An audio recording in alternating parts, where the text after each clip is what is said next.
Dito sa amin mga kaprobinsya, medyo malakas pa yung hangin, lalo na kagabi.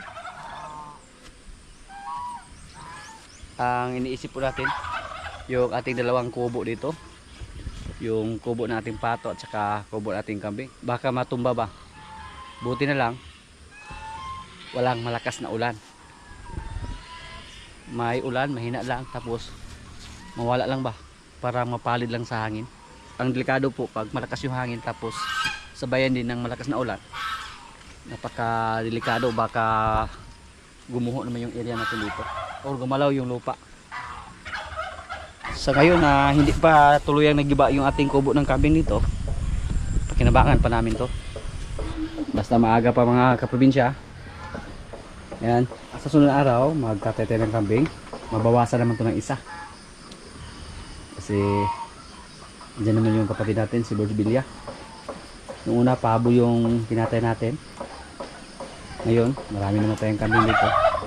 Yung medyo maliliit lang yung katayin natin. Yung mga lalaki natin doon, bawasan naman natin sa sunod na linggo. Napag-isipan po natin na ibinta yung dalawa, kahit medyo mura lang yung presyo sa ngayon, pero okay lang, basta mapakinabangan natin.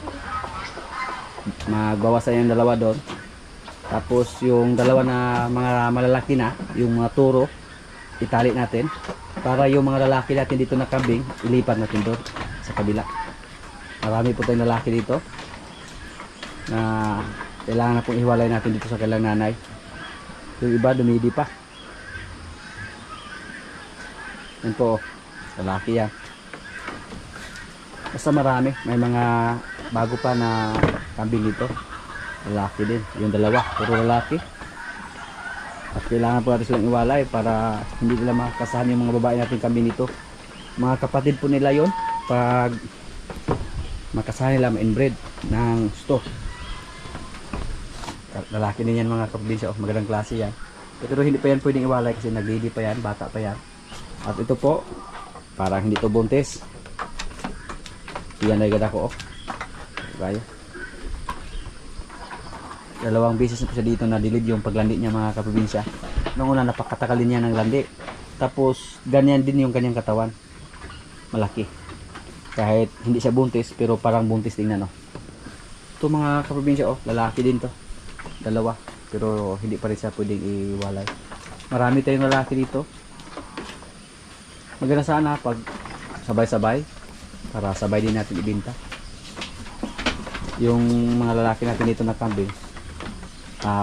Pag may swerte tayo, next December natin sila maibenta kung lumaki sila. Pero kung hindi, katay-katay lang. Yan po ginawa natin dito. Pag mga kambing na medyo matagal lumaki, hinatay lang namin pang ulam sa ating mga kasamahan dyan. Yung baka natin na si Martes, mabait po itong mga kaprobinsya. Sa mga nakaraang araw po, dinala natin siya doon, pinamoy-amoy natin siya kay Limer. Sana maglandi na si Marites. Pinamoy-amoy natin siya para tulad ng baboy, pag matagal maglandi yung baboy, hinalan din na ipamoy-amoy ng barako, pabaho-bahuan. Pero grabe po ang bait ni Marites. Kahit paminsan-minsan lang siya makalabas dito sa kanyang kulungan. Nung dinala natin doon, walang kerap-hirap, sumunod lang siya sa atin, parang sanay na hilain natin. Hindi siya nagbago. Nung minahalay namin siya sa kanyang nanay, kahit dalhin natin siya doon, pagkainin ng mga damo, sumunod lang siya, walang kerap-hirap. Hanggang ngayon, kahit saan ba natin siya dalhin, sumunod lang. Hindi siya katulad ng kanyang nanay na si Bitang, na nanuwag. Mana siguro ito ni Pugi ba, kasi lahi po ito ni Pugi. Pero mas malaki pa si Marimar compare sa kanya. Si Marimar malapit na yung mga anak. At sunod na araw, ipalabas na namin yan. Yung mga inahin natin dyan, wala pang naglandi sa kanila. Pero kailangan po ng monitor para mapansin agad kung sakaling may maglandi. Si Tisoy, andito si Tisoy. May ugali din to, sabi ni Dodong. Isog po. Pati si Paula, nung nilapitan natin sa mga nakarang araw, parang manuwag din siya sa atin. hindi po tayo yung nag-alaga sa kanila o hindi po tayo yung nagbigay ng pagkain sa kanila. So ganun po yung mga hayop. Pero basta kalabaw lang mga kaprobinsya, hindi po tayo masyadong takot.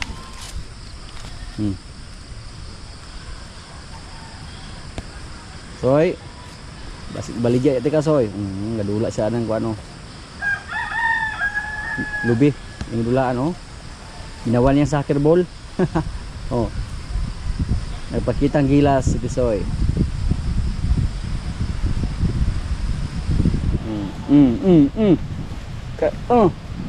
No.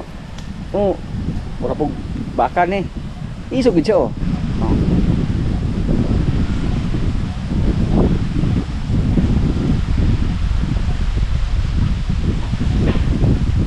Padami po yung mga alaga natin dito mga kaprobinsya.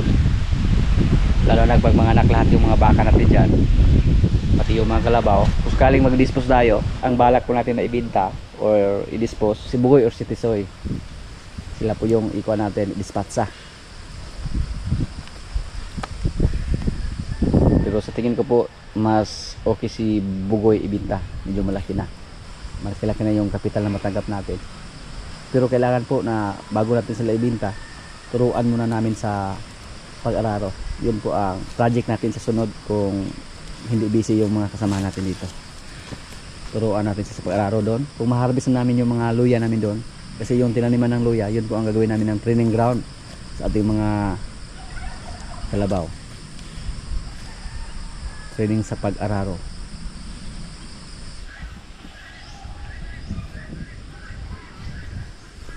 Pare! Asa punta pre?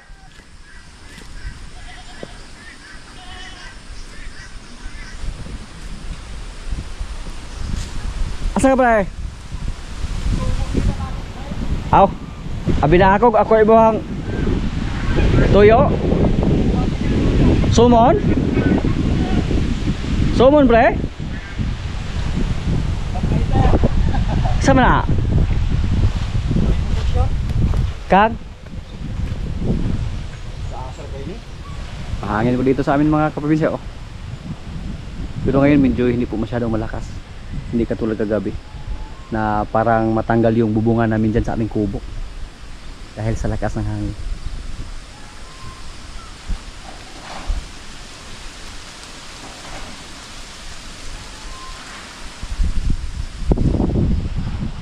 Akala ko po mga kaprobinsya sumon or supuina, kasi yung pumunta dito kumpare natin yan, barangay Tanil yan dyan sa aming barangay. Napaisip tuloy ako kung ano yung kasalanan natin na nagawa. Andito lang tayo sa ating kubo, paikot-ikot.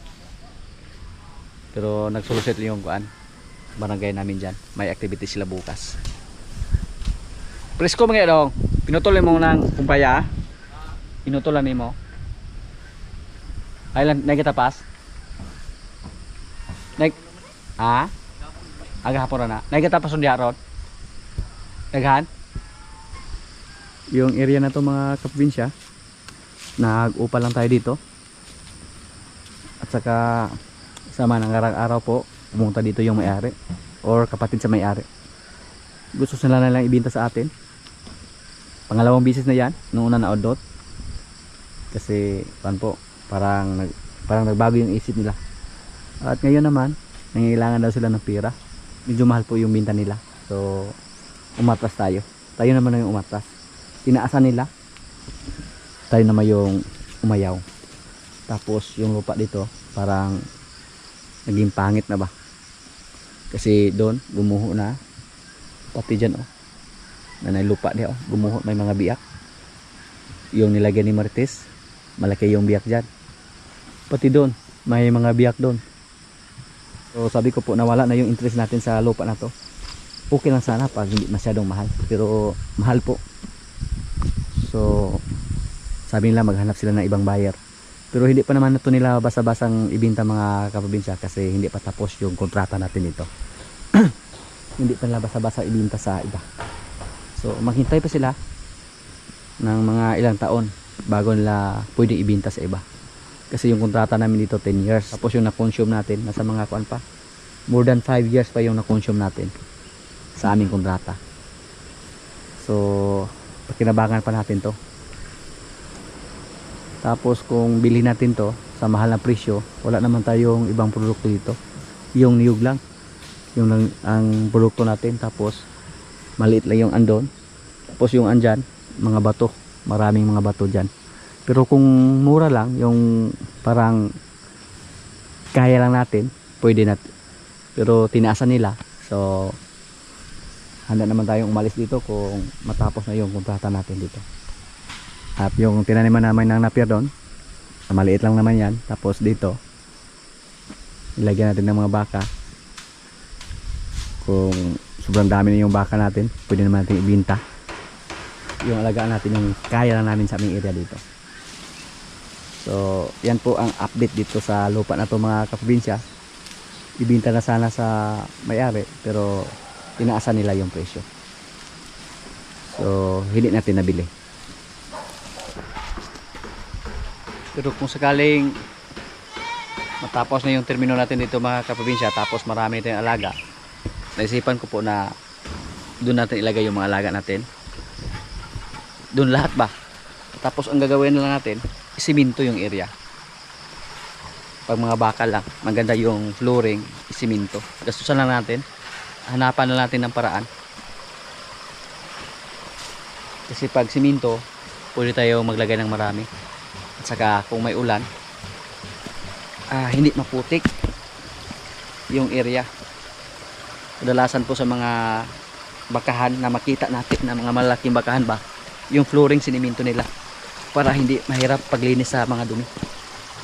Kahit naka-confine or naka-bakod.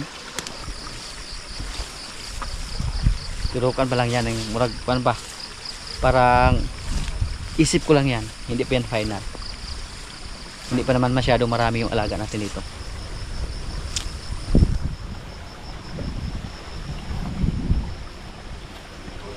So yung alaga natin, yung kaya lang natin.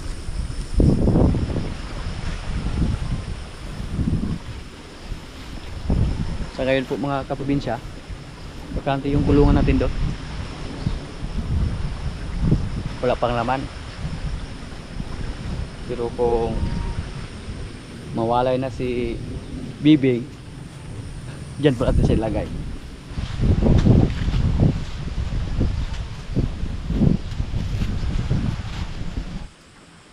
Maliit lang yung kwarto dito, kaya hindi pwede silimir dito, lalo na may harang dito. Kung mga bagong walay mga kaprobinsya, maganda dito ilagay. At saka dito rin pwede na natin itong lagyan ng division para malagyan ng dalawang baka. Yung mga maliliit, yung mga bagong walay pwede, para mapakinabangan natin yung kubo na to. Basta walang ulan mga kaprobinsya, okay lang yung mga baka natin sa labas. Kaya bakante yung mga kulungan natin dyan sa ngayon, kasi walang ulan. Pag may ulan, mahina lang, maambon lang, tapos napakadali lang matuyo sa lupa dahil sa malakas na hangin. Para hindi natin ma-feel na may ulan, basta malakas yung hangin.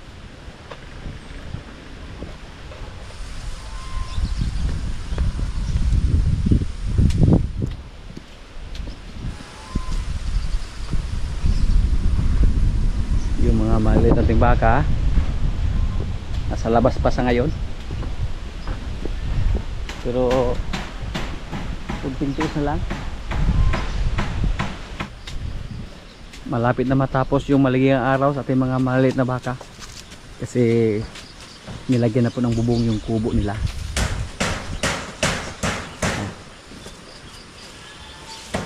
Hindi sila makagala kahit saan, basta mapasok na sila sa bakod. So flooring na lang yung kulang. Ngayong araw matapos yan. Ngayong araw malagyan yan ng bubong, parang hindi kubo ng baka. Solid yung paggagawa ba, malaki yung poste. Tapos may sanipa pa.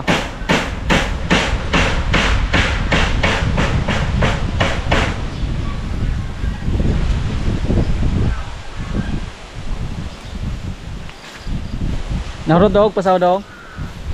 Purot. Mayra, di mo ron sa kadiraya bo ba? Bibing. Lapit na kalutason, Bing.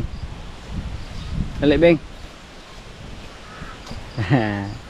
Good girl. Ang sukat mo, Bing. Wala na madaot, Bing. Ano ba ito? Kusa siyang lumapit sa atin.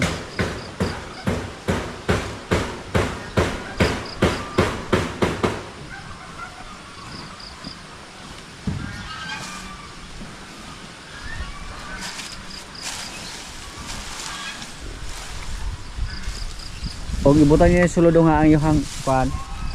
Napier mo ihatag ani nila para ganahan sila mukao.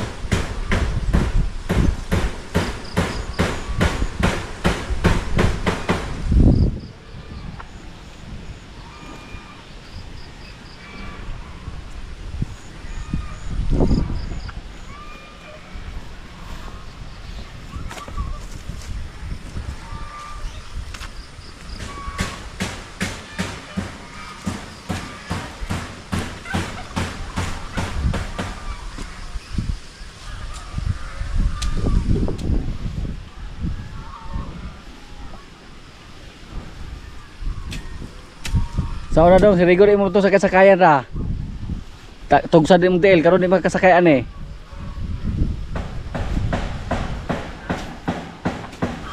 Ikaw. Bilas puti. Napira yung kainan niyo ha, pag nasa loob kayo ng bakod. Isog ni malito ni mga kaprobinsya oh. Ha?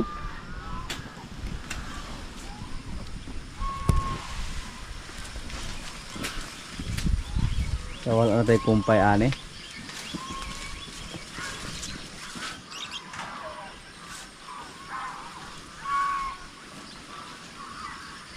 Tingnan natin yung mga napir natin doon.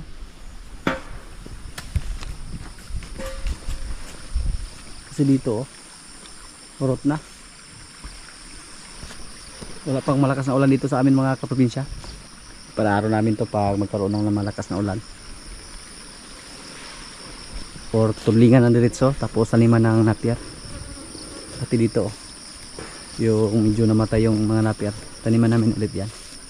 May pagtanim kami doon sa gilid ng sapa. Hinahanda namin yan para kuan, itanim yung mga katawan.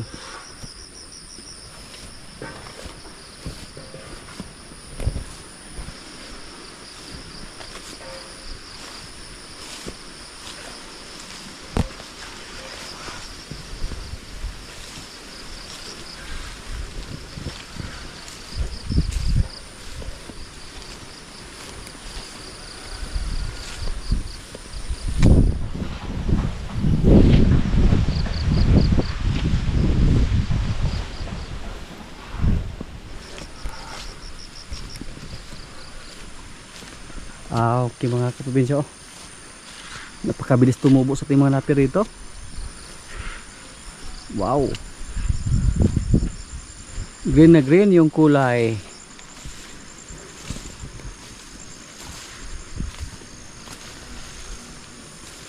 Buti nilang hindi namatay yung mga napir natin dito. Basta harbisin pa sila mga kaprobinsya sa insaktong edad. Ito po yung magiging resulta oh. Doon magba pa, mga kalahating buwan pa siguro yan mula sa pag-harvest. Pag wala tayong ibang maibigay sa ating mga baka, pwede na yan, pero napakadali lang maubos kasi kuan pa, linghod pa kayo, murang edad pa lang. Ang pwedeng bigyan dito yung mga baka lang natin na mga maliliit, hindi naman marami yung kain nila, isang sako lang goods na. Pero pag yung malalaki, napakadali itong maubos. Dapat po unlimited yung pagkain, yung napier na ibigay sa ating mga alagang baka na mga maliliit, para habang nasa kulungan sila or habang nasa bakod sila, hindi sila mamayat.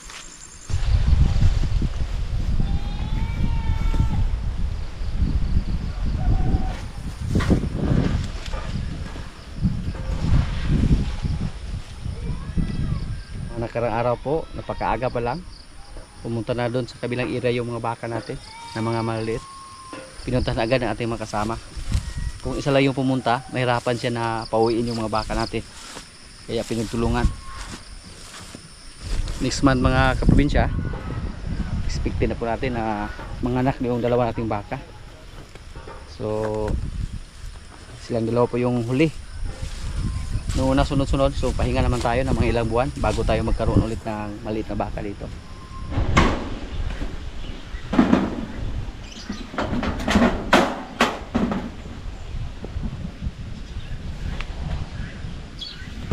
Ganito po yung design sa ating kubo mga kaprobinsya, kasi dalawa yung composite.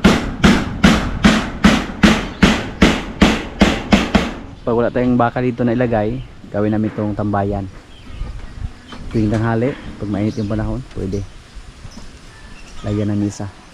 Kasi hindi naman lahat ng panahon na may maliit ang baka. Tapos balak namin na tanim na ng mga kahoy sa gilid. Pwede yung kawayan yung itanim natin para malamig ba. Pero pag may laman to, may baka tayo na ilagay, hindi tayo pwede magtambay dito.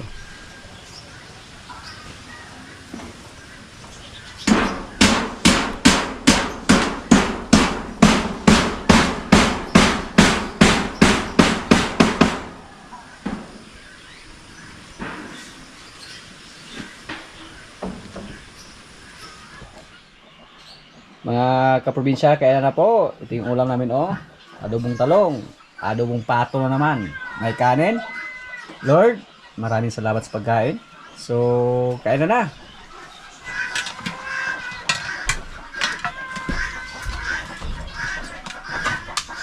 Kamote. Tubo? Nakalaga na nga kayo. Ito ko. Diba? Lagi na ito. Mga ano, pabo nito. O ito.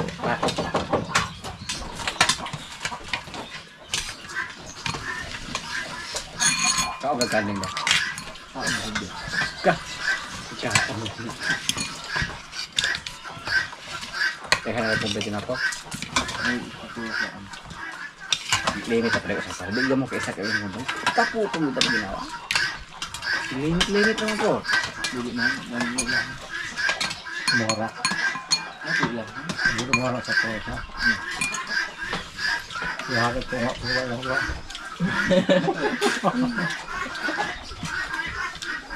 Yung tawag yung interview si Adsong ni Teddy nung sa Puso.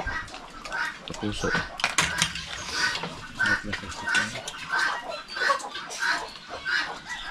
Okay.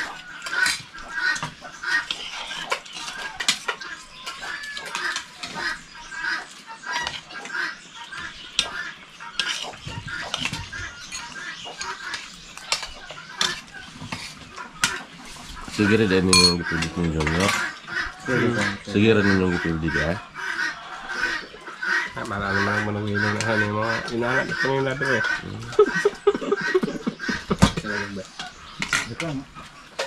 Ikaw mo na bro, kaya karena punya perde itu tak ada. Sige na kung ginagawa.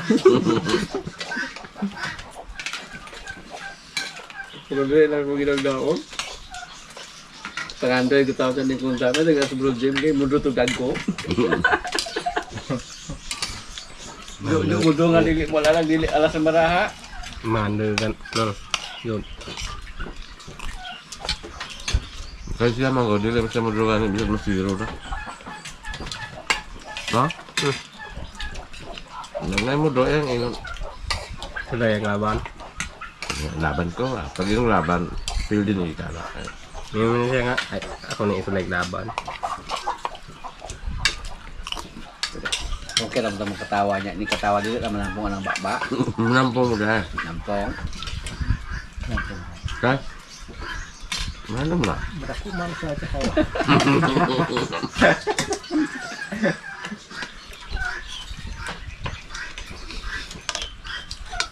Ano?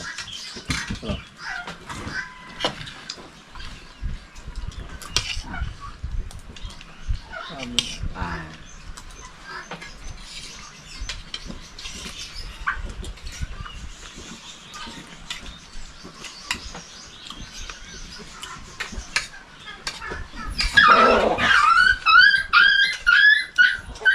bro kay patayan nga nila.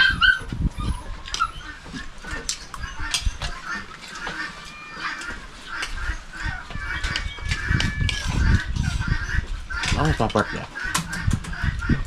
Wala mo lagi. Ang papat dia. Kasi talaga. Hindi tam, lubang na. Ang tapad dia sa nga mano niya. Hindi na silang bulag. Ilabanan, sige, isang baburang manoy niya. Baba. Ganun, wala na regalo ang tapilain mo, laban yun manoy niya. Laban niya, paglaban niya. Biyak na ako. Biyak na. Okay, biyak ko. Ano naman mo siya ang sangain? Biyak pang.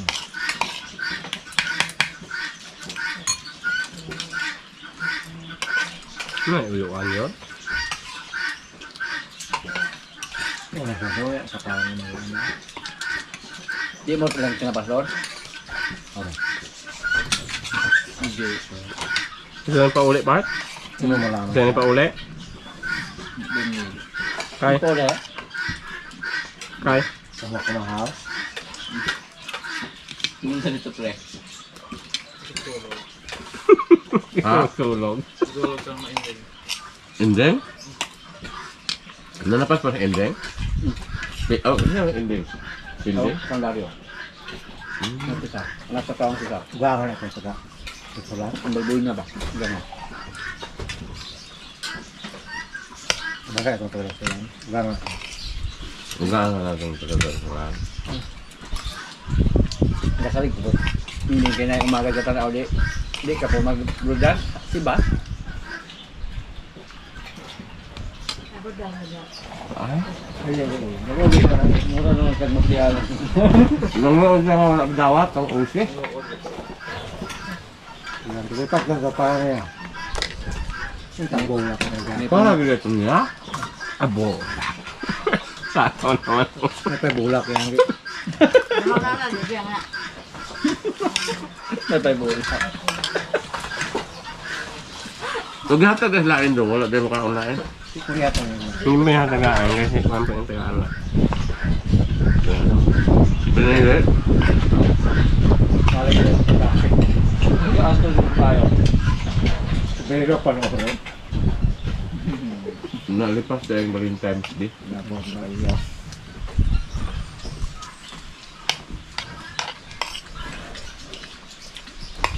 Hindi. Ano ba yung kagaw?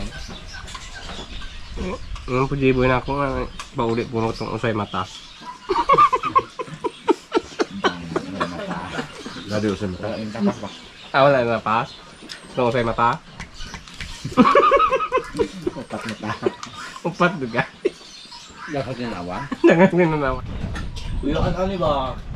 Ito na. Dili niya. Pero yung kilo. Ang team to na. Ikaw na rin yung uyo.